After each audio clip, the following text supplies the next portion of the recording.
ત્યારે વલસાડ જિલ્લા કલેક્ટર ભવ્ય વર્માના નેતૃત્વ હેઠળ આગામી મોન્સૂન 2025 અંતર્ગત વિવિધ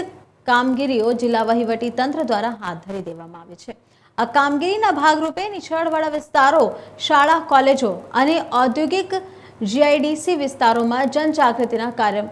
કાર્યક્રમ હેતુ એનડીઆરએફની એક ટીમોનું જિલ્લામાં આગમન થઈ ચૂક્યું છે, જેમાં એક ઇન્સ્પેક્ટર અને 18 અન્ય